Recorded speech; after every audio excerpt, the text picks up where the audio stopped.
H2R. Cet engin est unique. C'est un monstre hors norme. Il a une gueule incroyable, façonnée par deux énormes entrées d'air. Des ailerons proéminents qui servent à plaquer la machine au sol à très haute vitesse. Un habillage en carbone qui donne à la moto des airs d'avion furtif. Un cadre treillé en acier, moins rigide qu'un cadre périmétrique traditionnel. Enfin, il y a le compresseur, qui gave en air le 4 cylindres. À plein régime, il débite plus de 200 litres d'air par seconde. Au final, la H2R c'est 326 chevaux, 216 kg tout plein fait, un compteur qui grimpe à 357 km/h et un bruit tout droit sorti des enfers.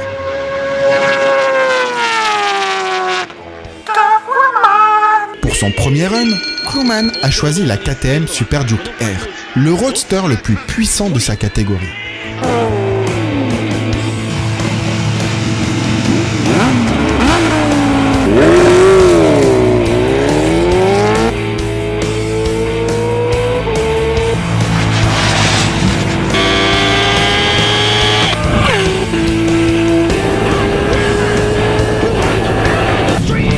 Malgré de belles performances, notamment sur les premiers 400 mètres, la pauvre KTM s'est faite atomiser.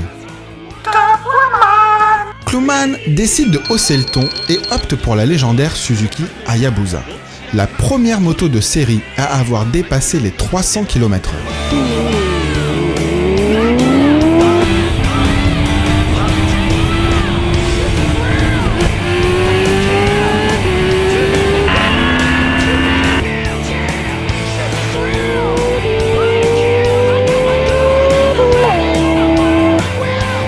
Pourtant dotée d'un aérodynamisme parfaitement étudié, l'Hayabusa est balayée par la puissance de la H2R.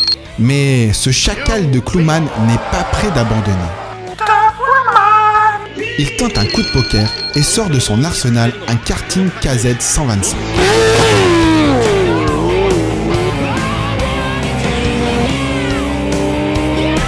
Si le karting est capable de départ tonitruant, il est hélas vite limité en vitesse de pointe puisqu'il culmine à 170 km/h. Persistant à croire qu'un 4 roues a sa chance face à la H2R, Cluman passe à du très gros calibre.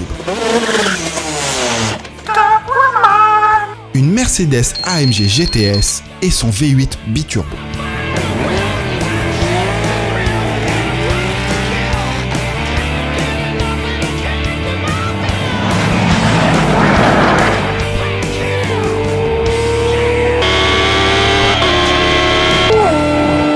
Cette caisse de luxe a beau coûter 3,5 fois plus cher que la Kawasaki, elle se fait carrément déposer.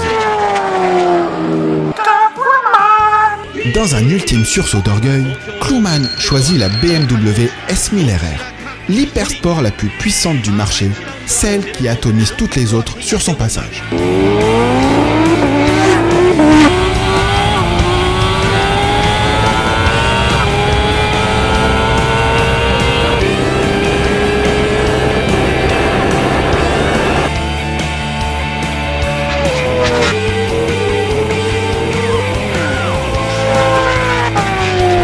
Sur un 1000 mètres départ arrêté, la sportive allemande aura donné du fil à retordre à la Kawasaki H2R. Et il faudra attendre les derniers mètres pour que Kawaman triomphe de son ennemi.